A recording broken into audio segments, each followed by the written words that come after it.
Okay. All right. So I am Kristen Perez-Rickels. I'm the MTSS specialist for behavior for the State Personnel Development Grant. I know Amy was here last time, and Sharon might have been also. So this is part 2 of our Schoolwide Behavior System series. Part 1 was focused on the Tier 1 school-wide structures. And so now we're going to go over Tier 2, identification and support.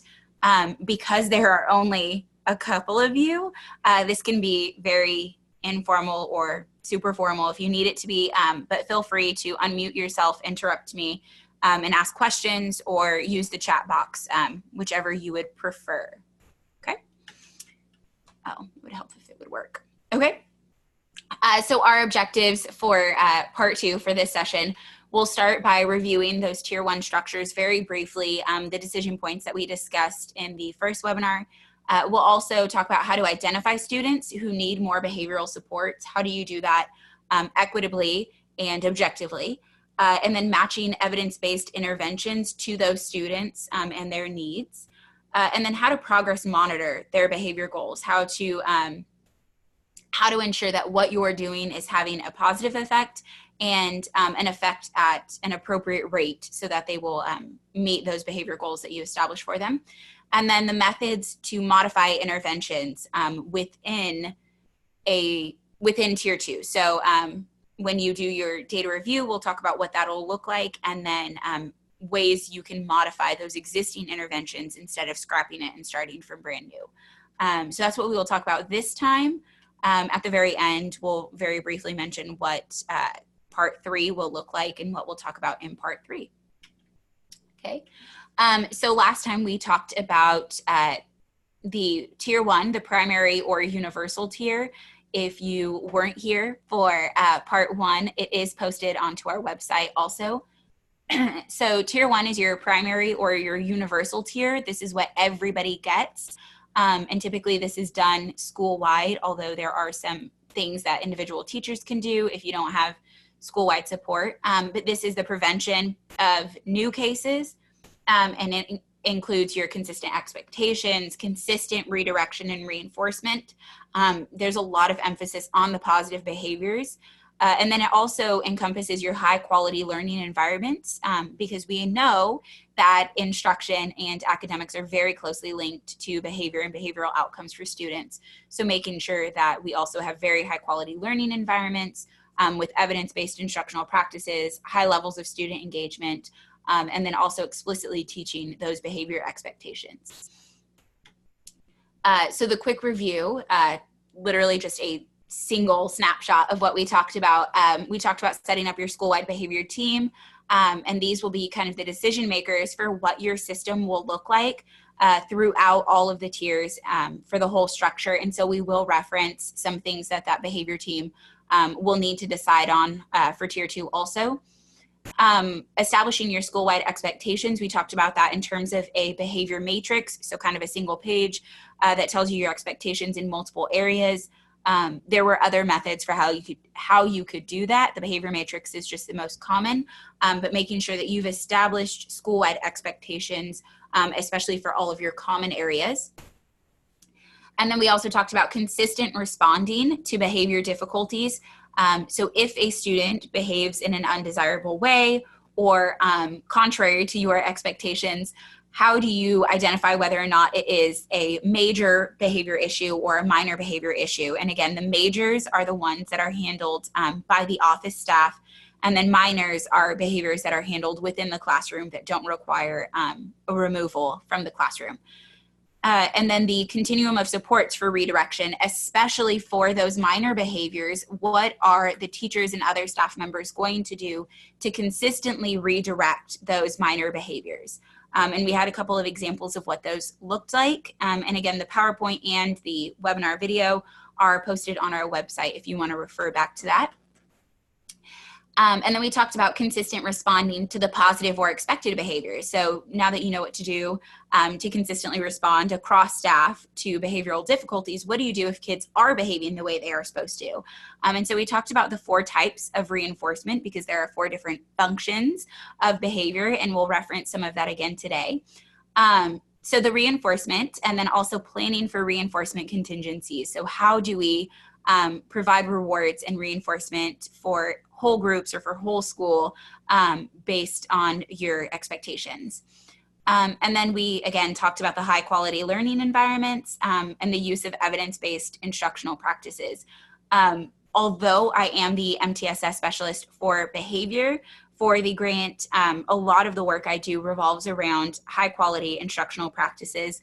Again, because there is that very close link between instruction and behavior. So if you're interested in more information on evidence-based instructional practices, I am more than happy to provide you with some resources and references. And then we also are highlighting an evidence-based instructional practice each month in our monthly newsletter. So if you'd like to sign up for that, let me know also. All right. So that's kind of our review of what we did for Tier 1 for the school-wide structures. Are there any questions or comments before we dive right in? No? Okay. And I'll give about 5 seconds because I'm impatient of wait time after I ask a question. But if I don't wait long enough, just tell me and jump in. All right, so moving into Tier 2, this is called your secondary tier. It's also called targeted because your interventions are targeted towards specific skill or performance deficits for students. And this focus is on reducing the number of cases of behavioral difficulties. So you've not yet prevented it for this handful of students. And so now the idea is to reduce those students' behavioral difficulties. What you provide in Tier 2 is usually more focused, intensive, frequent school responses. So you respond more frequently or more intensively to those behavioral difficulties than you do at Tier 1. Okay. And then next time we'll talk about the tertiary or intensive tier. Okay. So before you can provide any kind of interventions for Tier 2, you really want to be able to identify who is at risk. And that is just the term for those students who are having behavioral difficulties consistently who need more support. So you want to identify students who are at risk in a way that is objective and equitable. And so what that means is you will have to have your prerequisites. You'll have to make sure that you have consistent data collection, that there is a consistent and objective way of collecting information about students and data. And then you want to make sure that you have your staff responding, your continuum of responses and your reinforcement are very strong also, because you want to be able to rule out that students' behavioral difficulties are affected by your responses or your inconsistencies in response. So those are kind of your prerequisites to really identifying students who are at risk fairly. So there are a few different screening measures that can be used to identify students who are at risk. The most common is the use of office discipline referrals, and those are generally given not for minor behaviors. Those are generally data recorded for those major behaviors that you identified for your school-wide structures. So office discipline referrals should have a few different pieces of them in order to give you the best information. It should include, obviously, the date, the time, the student. It needs to include who's giving it. It should say the setting in which it occurred, and then it should have a very specific behavior for it. So instead of disrespect, you'd want to say exactly what that looked like. Student was asked to get out his paper, and he verbally responded no and sat non-compliant for 2 minutes, or whatever it may be. But you want to make sure that the data collection is as specific as possible so that later you can identify any trends in timing. Do the behaviors happen in the morning, in the afternoon, at lunch? And then you can also identify any patterns in setting or any patterns in staff involved, or patterns in the actual behavior. So that is how you would do office discipline referrals. We'll talk about some of the pros and cons in a minute. Surveys are also a way to screen students for behavioral difficulties. And these typically are not always free. The ones that I have up here are free for use. The student risk screening scale is a single, it's a download basically of a spreadsheet, of an Excel spreadsheet that asks certain questions. And so it's very simple to complete. And you have all of your students on one spreadsheet. The strengths and difficulties questionnaire is, in my opinion, and you don't have to take my opinion, it's my preference for a couple of different reasons. It has a lot of different translations. So if you have a high EL population, you're more likely to be able to use the strengths and difficulties questionnaire for students and have parents complete that form. I've used both in other districts I've been in, but always worried about the validity of the results. Thank you. Do you know anything about how these skills were normed or if they were at all? Yeah, so SRSS, I'm going to be completely honest, I don't have a whole bunch of information about their norming. I will say the strengths and difficulties questionnaire is, I'm trying to think about this. I don't believe it's normed because they don't provide you with your cut points for I'm trying to think about whether or not they do. For your at risk, it gives you kind of an idea, but you can always change those decision rules based on your population. But it does give you very clear ideas about where their difficulties are. And the SDQ has more research on my knowledge from what I know. The SDQ does have more research behind it, validity research, than the SRSS. But the thing about validity we have to keep in mind is that it needs, when we are conducting those surveys, we have to make sure that we are conducting them in the way that research says is the best practice for them. So the SDQ is more valid if you have multiple measures instead of just a teacher measure. So if you can get a teacher rating form and a parent rating form, and then if the students are older, they also have a student rating form. So that those are the type of things that would make it more valid. The other thing to think about when conducting the SDQ would be how long you have actually known the student. It's not something that could easily be done the first week of school because you haven't had enough experience. They are more subjective just by their nature. They will be more subjective than your office discipline referrals, but your office discipline referrals have some level of subjectivity also, depending on how you've trained and how consistent staff responding is. So there are, and I'm actually just going to jump ahead. Those are kind of the cons. Both can be subjective depending on the training that you do. I think what you're asking is internal validity of SDQ, and I'm going to be honest and say I know they've done a lot of research. I am hard pressed to give you specifics about the results of their internal validity research. I will find it for you though, and get back to you. All right, so the pros of doing an office discipline referral, it does provide that ongoing data collection. It is relatively low effort because you only complete one if there is a problem with a student. And it can provide very specific information about the behavior, including setting, staff involved, timing. The cons, in order for it to be as objective as possible, it does require more significant training with your staff. And it does have a lot of that prerequisite training for how you are going to respond, across staff. Sorry, I had to move the chat box so I could see it. And then it may take additional time to analyze more completely because you're likely getting more data points, and it may require some more technology, and we'll talk about what that may look like later. The surveys, some of the pros for that is that it will measure your internalizing and externalizing behaviors, especially like the SDQ and the SRSS. They'll ask for some specific internalizing behaviors about the student and not just documenting when they're becoming disruptive or a problem the way ODRs do. And it may come in multiple languages. It may come in multiple forms. There may be a student rating form, which is probably going to be the most valid of all of those forms. Some of the cons, though, it can be subjective. And so like I said, one of the ways that you would limit the subjectivities to make sure you get multiple ratings. It does require some knowledge of the student. You have to have experience engaging with the student.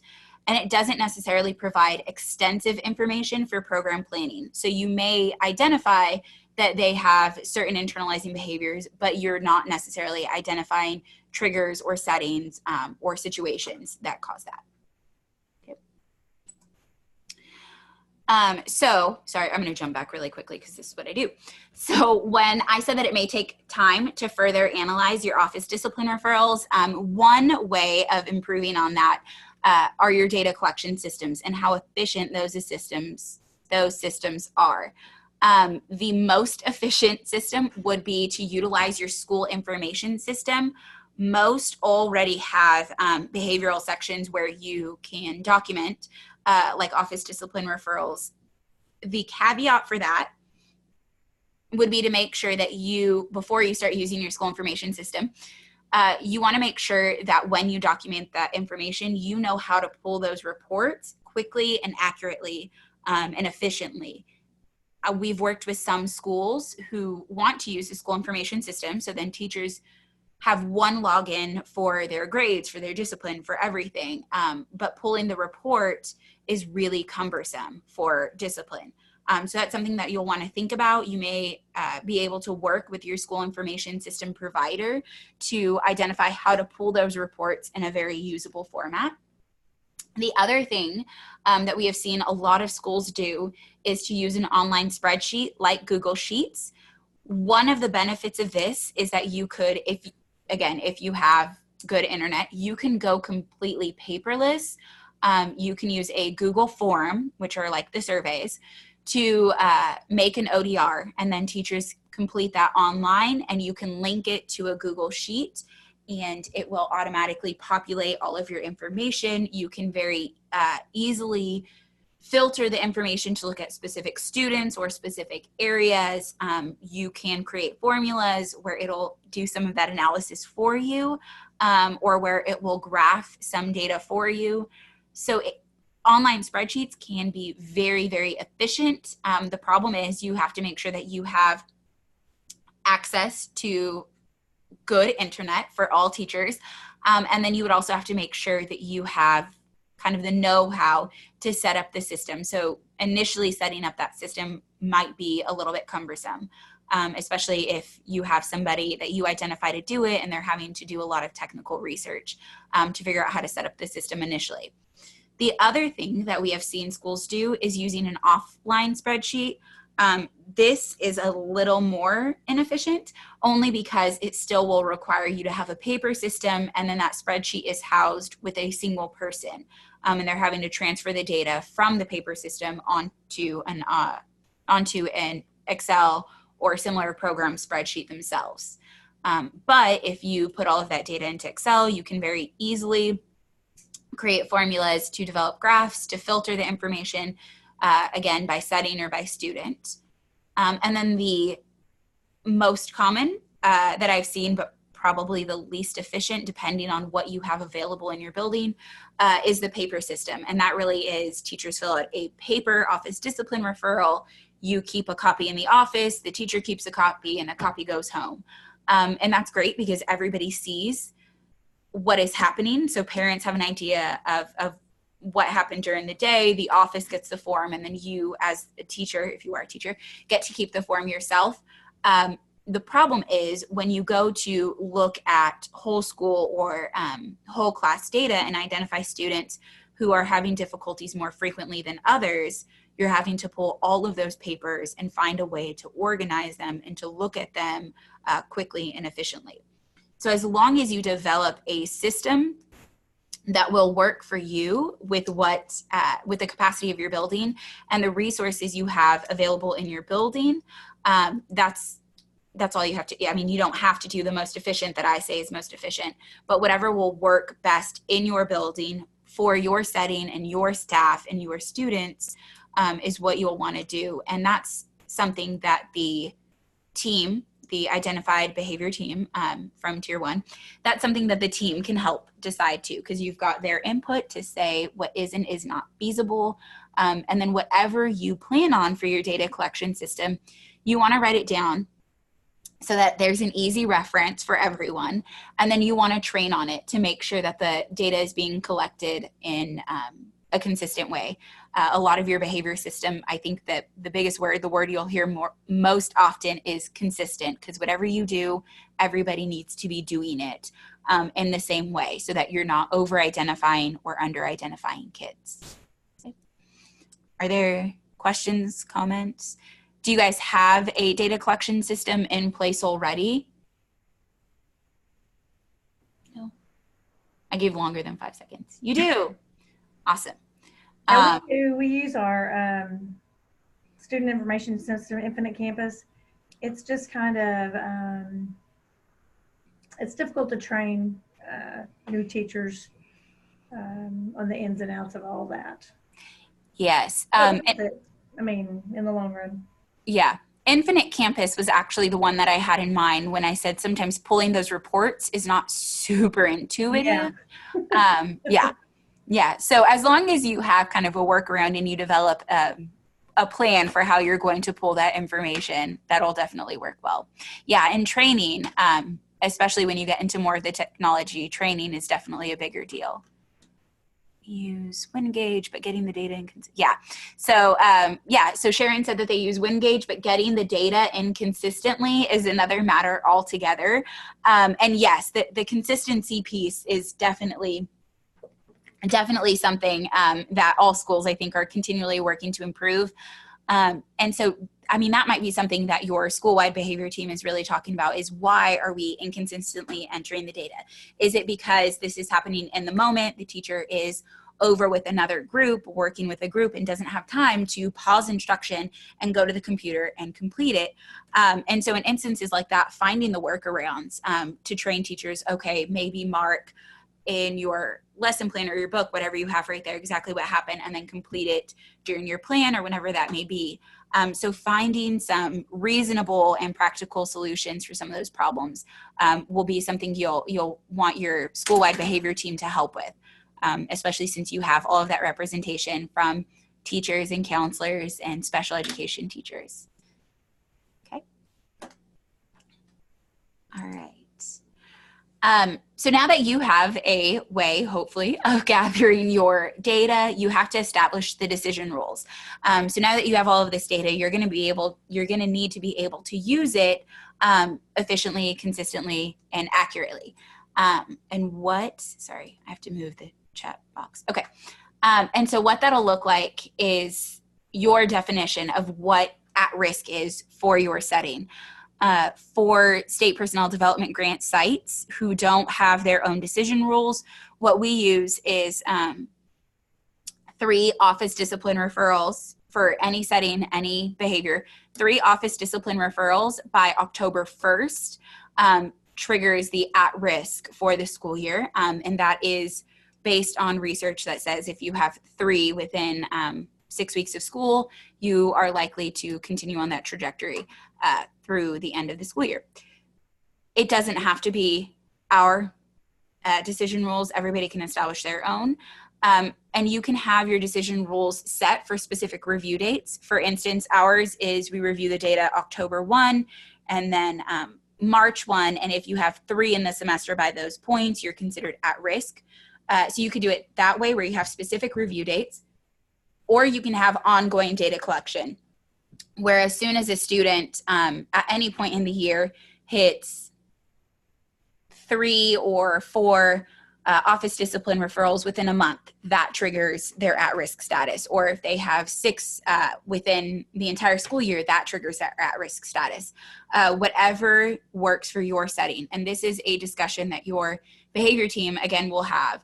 And you may, if you have the data, you may look at your ODRs from the year before to see what was a high amount for your setting. Was it a rate in a certain amount of time? Was it 5 in a month was, the really highest? Or do you have a lot of kids who have 3 by October 1? And is that not something that you can, is that not feasible for you to support, 50% of your kids, and 50% of them were getting 3 by October 1.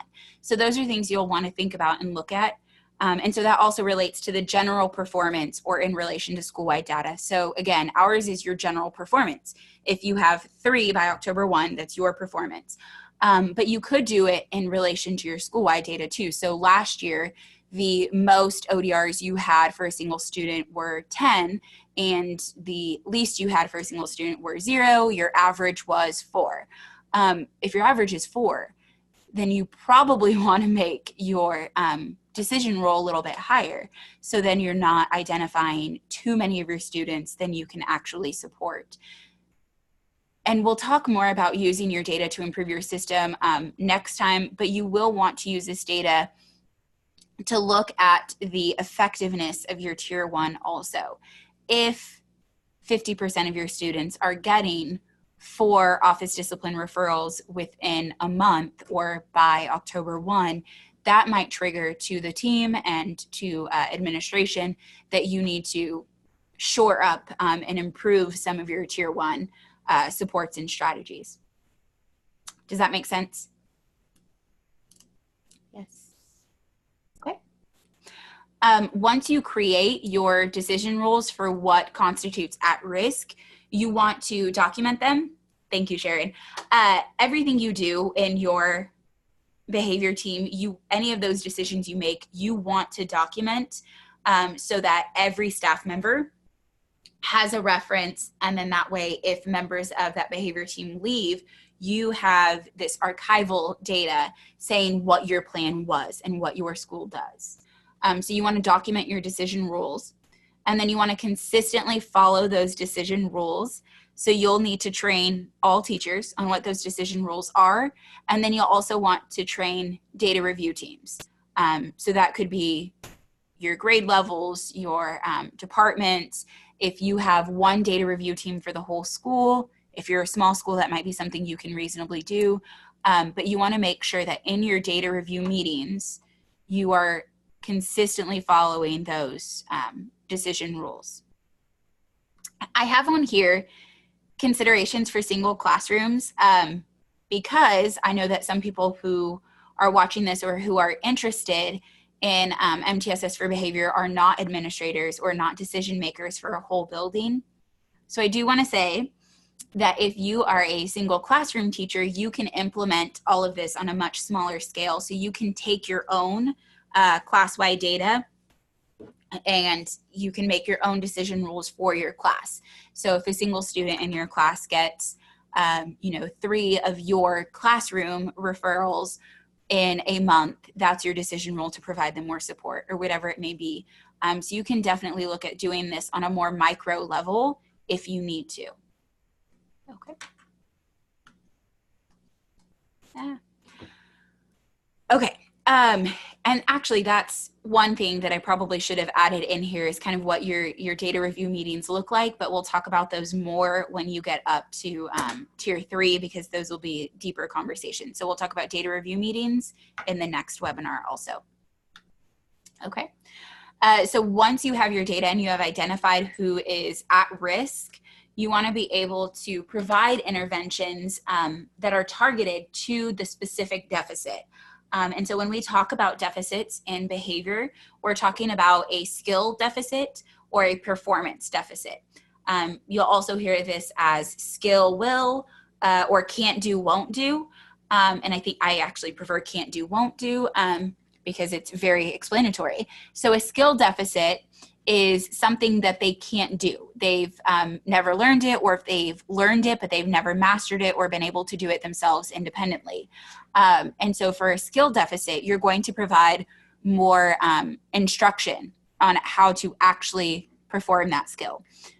Performance deficits are things that the student is capable of doing, has been able to do before, but they aren't doing. So a lot of people see this in terms of like motivation. These are kind of the motivational deficits. So some ways to identify if it's a skill deficit or a performance deficit, you want to be able to ask yourself, is it a skill that they've been taught and have they performed it before? A lot of that will require some of your observation maybe. If they are provided a reward, will they perform better than before or about the same? So you may have to contrive some situations for these kids to analyze their deficit and see if it's a skill deficit or a performance deficit. And then once you've identified if it's skill or performance, you'll match the intervention to the deficit. And we'll go through some specific interventions that can be used, and it's not a comprehensive list. So if you have questions or if you've heard of another intervention that you'd like to use and want to ask about it, please feel free. Okay.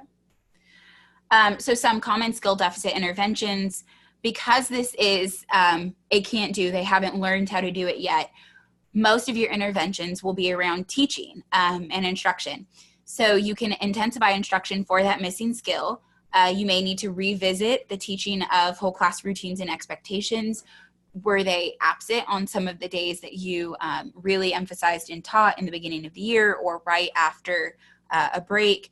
You may need to revisit those and provide some one-on-one instruction in those whole class routines and expectations.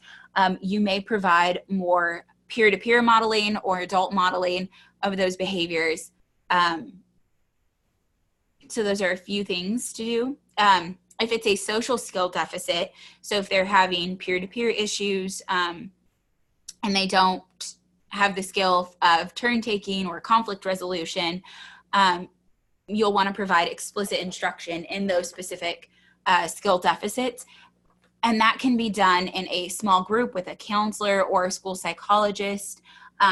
If you are a single independent teacher, that may be a topic you bring in during one of your small groups for reading. If you use a story that has some social skill implications, and then you'll want to give a lot of practice, just like you do when you're teaching your routines. You'll want to give them practice on that skill with a lot of instructional feedback. And so you may need to also modify your instruction using the high leverage practices. They may need additional instruction. They may need more consistent instruction. They may need reminders more frequently on that behavior than other students. You may need to differentiate instruction. You may need to use multiple modes of instructing for that student. If it is a skill deficit in an academic area, for instance, if you have a student who engages in like out-of-seat behavior or escape type behaviors during math, it may be that the student has a skill deficit in math. So occasionally, sometimes, providing academic interventions and more intensified instruction in that academic area will improve behavior. If the student is more confident and capable of completing the work at that time, they are less likely to try to escape the work. You may want to provide more instructional choice, and this kind of feeds into that differentiation also. This is especially common if you have students who have difficulty with writing. You may provide them with a scribe or give them an opportunity to respond out loud. So you may provide instructional choice on how to demonstrate their knowledge of something. And then you may provide more frequent breaks. If the subject matter especially is difficult for the student, they may need more frequent breaks so that they have opportunities to escape without engaging in negative behaviors. Kristen, what I'd like to say also, because I'm dealing with a little friend right now who he doesn't have a skill deficit. He is ahead of the game by leaps and bounds. Mm-hmm. And so even though we are providing him with differentiated instruction, he shuts down and starts to do, the whole escapism, and he just gets to be a hot mess. And so it's not always necessarily a deficit that creates those problems. Sometimes it's a academic, situation on the other side that he's got all his ducks in a row. He's just waiting for the rest of the class to get there. Mm-hmm. Yeah, and so that'll be, that's more of an example of the performance deficit, right? Like he's fully capable of doing this. He knows how to sit in his seat and wait, but he is bored and it's not motivating. I mean, why am I going to sit and wait when I already know how to do this and I'm bored? And so there are some performance deficits deficit interventions. But you're right. One intervention that I didn't put on here for performance deficit specifically is enrichment and student engagement activities. So if you have a student who's ahead of the game and sitting in class without anything to do or bored, challenging that student and making learning engaging and motivating again is definitely an intervention that should be used. Is that what y'all are doing, Amy? Yeah, I mean, we are doing that. He, in some areas, is 2 grade levels ahead. And so we've tried to integrate him into some other classes and rotations, but behaviorally, he still is struggling. He's being raised by an elderly great-grandfather. And so there are just a lot of dynamics that are going on, with him. But when we have had some success over the break, a lot of that, regressed. And so we're back on, working to get him back to where he was. Yeah, so I think you just kind of brought up, and this is something we'll talk about more when we talk about tier 3 and individualizing interventions. But one thing that comes out of that too is the consistency between home and school and what you expect and the expectations you hold students to at home versus at school.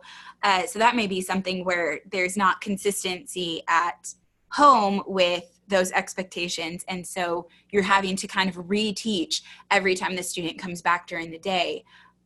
So that's something we'll talk a little bit about when we talk about individualizing, because you'll definitely have to get families on board. And then that also brings in some of the modeling our students have before they come to us in school is not school appropriate.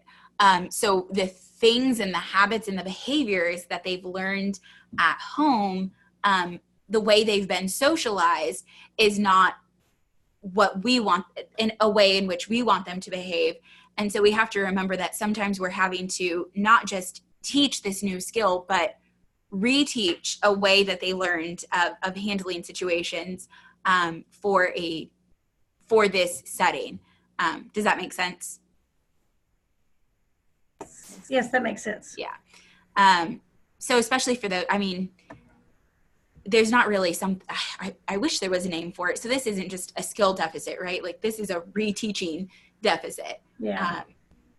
So yeah, those are interesting situations. We'll talk about those in tier 3, because that's not something where you can just, apply the intervention and the kid's good. There's, more holistic work that needs to be done, and there are more factors and variables that need to be considered. So when we talk about skill deficit instruction, we again want to use those best instructional practices, continue explicit instruction in I do, we do, you do. Okay, you'll be able to rejoin, Amy.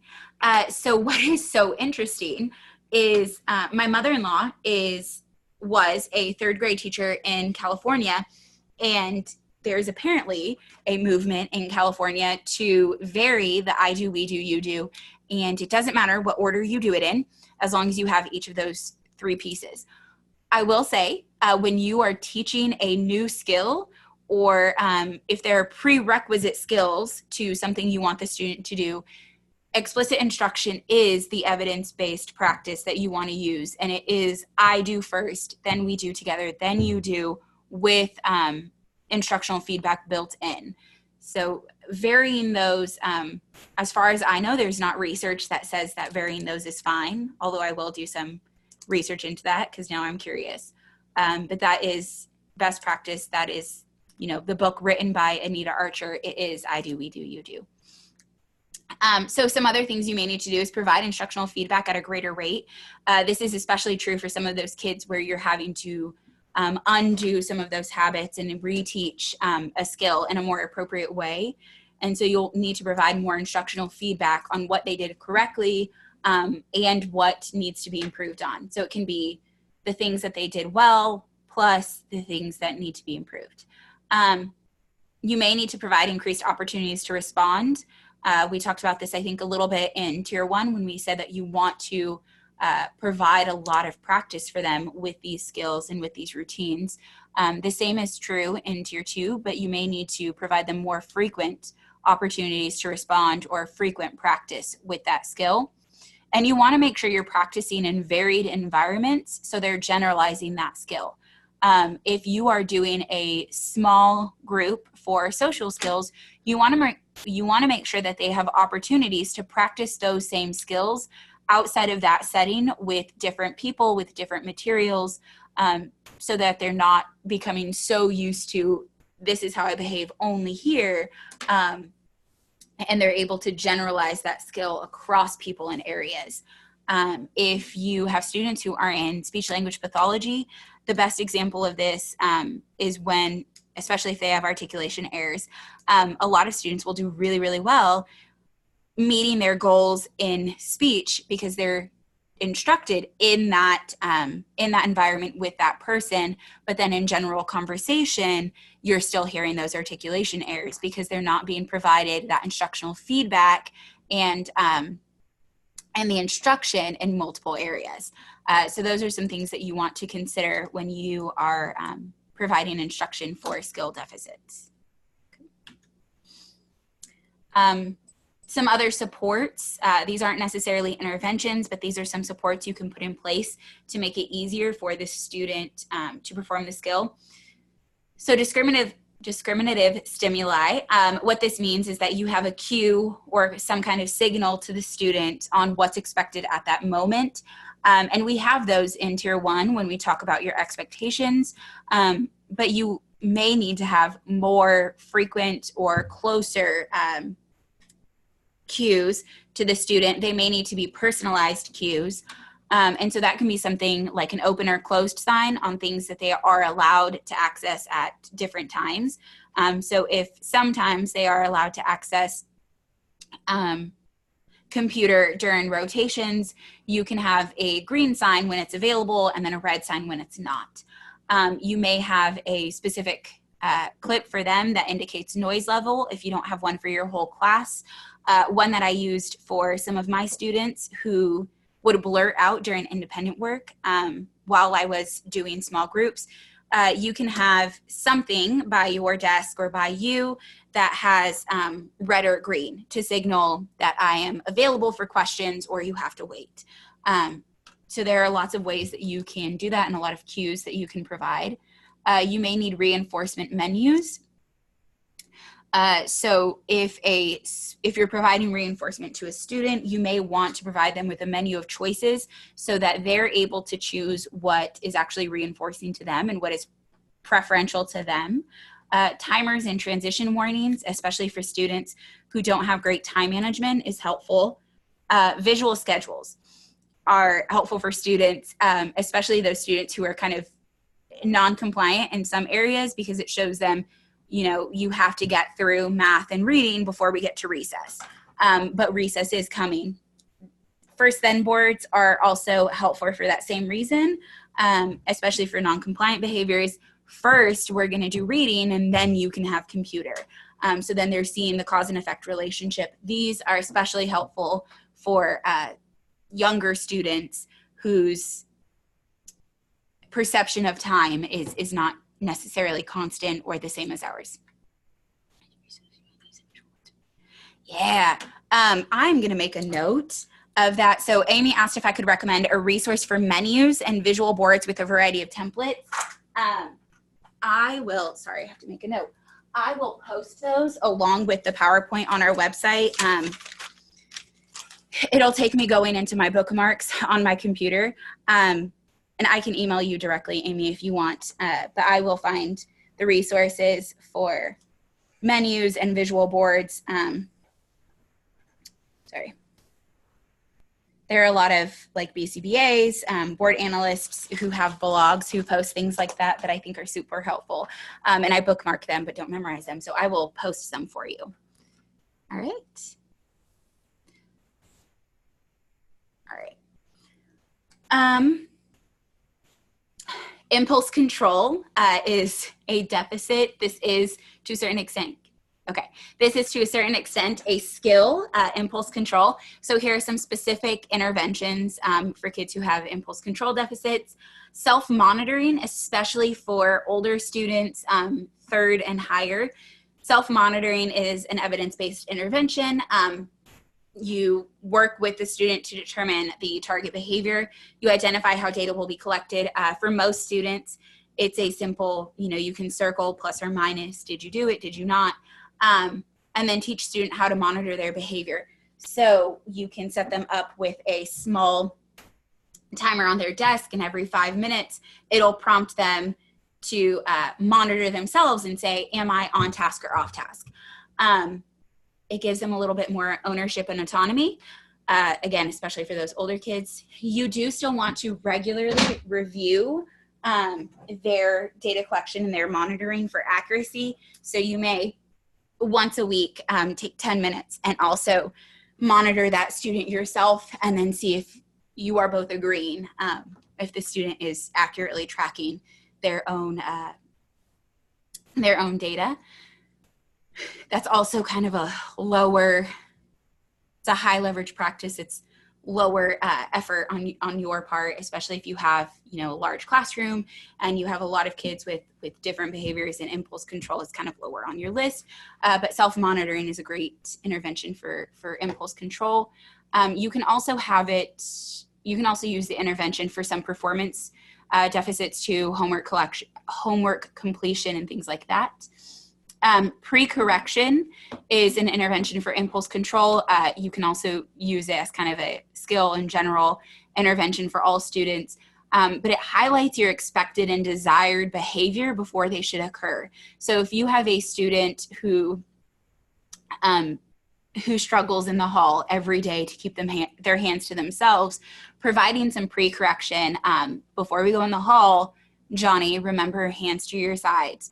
And then following that up with a lot of behavior-specific praise once you're in the hall and he's keeping his hands to his side is a great intervention, and it decreases the likelihood of the negative behaviors. You've already brought attention to what you expect, and so the students are reminded of that.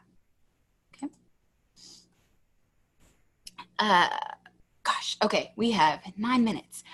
So some performance deficit interventions. Minimizing attention. This is also called planned ignoring in certain instances.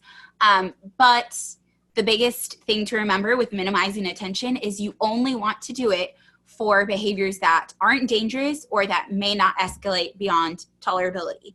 And what I mean by beyond tolerability means if it starts out as tapping, but then escalates to kicking the chair in front of you, or in front of the student, and you finally have to provide attention once they start kicking the chair, that is actually going to be detrimental. So you wanna make sure that anything you're planning on ignoring is not something that will escalate to a point where you have to provide attention to it. Because if you plan to ignore, you have to follow through. Otherwise, the student will begin to learn that the tapping isn't getting the attention, but if I start by kicking, they're immediately going to provide me with attention. And then reinforcement schedules. You can match the reinforcement to the function of the behavior. And we talked about different types of reinforcement before. If you need a mnemonic, everyone eats is a great mnemonic. That's escape, attention, tangibles, and sensory. So those are the 4 functions, and those are the 4 things that you can reinforce for students. So if you have students whose performance deficits are, if they're blurting out because they want attention, they know how to sit quietly, but that's a performance deficit. They don't do it because they want attention. You can minimize attention and then provide it for times when they are complying and their hand is raised and whatever that may be. So you want to make sure that the reinforcement is matched to the function of the behavior. If you have a student with a lot of escape behaviors, you want to make sure that you are reinforcing them with appropriate ways of escaping. So if they're compliant for 10 minutes or whatever their schedule may be, they can take a note to the office. That's the appropriate escape, and that's the reinforcement. So matching the reinforcement to their behavior. And then students who misbehave to escape assignments, like I said, provide the appropriate ways of escape. You can increase instructional choice. You only have to do half. You choose the 5 problems you want to do on this page, and then reinforce through the partial escape, like being able to get up and take a note to the office. Whenever you are reinforcing, you want to make sure that you're still using antecedent and teaching interventions The antecedent interventions are all of those things you're doing before a behavior occurs. So any of your teaching, any of your routines, all of that you want to continue. Okay. So when we talk about reinforcement schedules, I very briefly had it on the other page, but reinforcement schedules can be contingent or non-contingent. When we talk about contingent, those are provided when they do what you want them to do, or when they behave in a way that is appropriate. Oftentimes you will withhold the reinforcement during neutral or undesired behaviors. So if everybody is supposed to be on task, working on a worksheet, you provide reinforcement to those students who are on task working on the worksheet, and you withhold it from those students who are ignoring the worksheet or who are throwing it across the room. And it increases the likelihood of desired behavior. You can also, and this is usually done in Tier 2 for those kids who need additional support than just contingent reinforcement, you can use non-contingent reinforcement, and this is provided at regular or scheduled intervals. And this essentially teaches students that they can achieve what they want to achieve. They can get attention or a tangible without engaging in that undesirable behavior. So they don't necessarily have to do the correct thing. They just have to do the not correct thing. Wait, they just have to not do the incorrect thing. That was confusing. So it's provided regardless of behavior. If you have a student who is out of their seat often, you don't necessarily need them on task. You just want to first get them in their seat all the time. You can provide them with non-contingent reinforcement. So every 5 seconds, you are providing them with, wait, that's a bad example. That's still contingent. Hang on. Escape behaviors. That's probably the best one. For escape behaviors, they don't necessarily have to earn the ability to escape, but every hour you're giving them a scheduled break. So this is provided no matter what.